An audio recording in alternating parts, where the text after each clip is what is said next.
তার দুই বউ রূপকথা এবং সাথীর সাথে থাকে।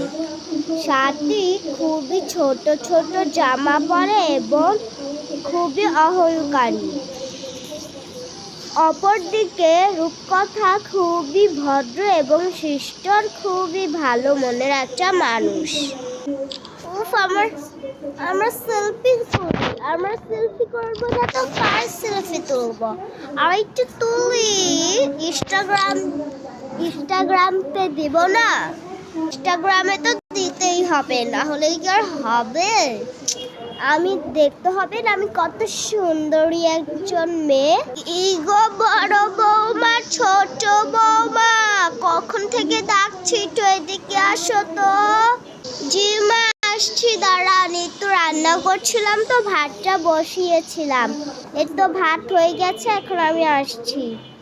যাই দেখি মা কি এর জন্য ডাকছে, কিসের জন্য। জি মা আসছে এখনই।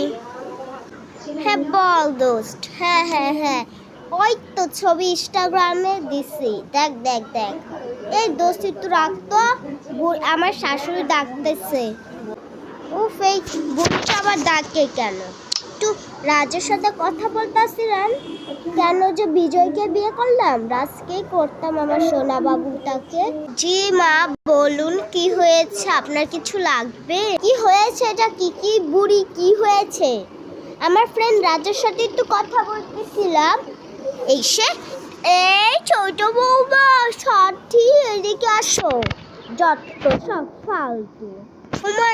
এইভাবে ছোট বৌমা এইভাবে কথা বলছো কেন? আমি তোমাকে দেখেছি শুধু, আজকে আমরা এক জায়গায় যাব, তাই। কোনো এক জায়গায় যাইতে পারবো না আমি, যত সব ফালতু। আমি গেলাম, যত সব এক জায়গায় যাবে, কই না কই যাবে। হ্যাঁ, বড় বৌমার ছোট বৌমার শুধরাবে না।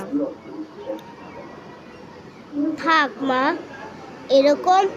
এই যে আপনি মন খারাপ করেন না, আমি আছি তো, আমি থাকতে আপনার কিছুই হতে দিব না। বড় বৌমা, তোমাকে আমি যে কি ধন্যবাদ দিব, তুমি অনেক ভালো মা, কোনো সমস্যা নেই, আপনি তো আমার মায়েরই মতো। যাই আমি আগুনগুলো জ্বালাই। বাবা যা শীত পড়েছে, একটু জ্বালাই। আগুনটা জ্বালালে একটু তাপমাত্রাটা একটু হবে। কি শীত করছে। এই তুমি করছো কেন? আগুন জ্বালাইছো কেন? জানো না আমার গরম লাগে? যত সব। আমার ঠান্ডা লাগে না, আমার গরম লাগে। আমার তো ঠান্ডা লাগছে বোন। না, তোমার কোনো ঠান্ডা লাগবে না। সরো তো, সরো সরো, এদিক থেকে সরো। কোনো জ্বালানো হবে না, যত সব ফালতু।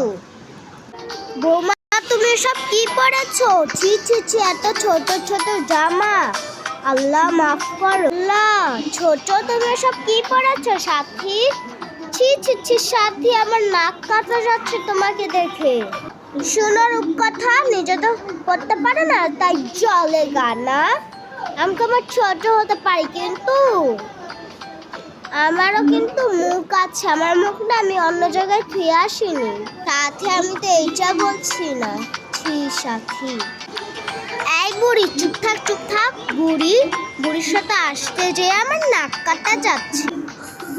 স্টপ, তুমি আর কত আমাদের ঈদ করবে? তোমার কিন্তু আমি লাস্ট বারের মতো বলে দিচ্ছি, আমার সাথে যদি আবার একটা খারাপ ব্যবহার করো, তোমার এত জোর একটা থাপ্পড় মারবো যে গাল লাল হয়ে যাবে। আমাকে মাফ করে দিও রূপকথা, আমার তোমাদের সাথে অনেক খারাপ ব্যবহার করেছি, সত্যি আমাকে মাফ করে দিও। ঠিক আছে সাথী, এরকম করে ওরা সবাই একসাথে থাকতে ভালো মতো থাকতে থাকলো সুখে পরিবার।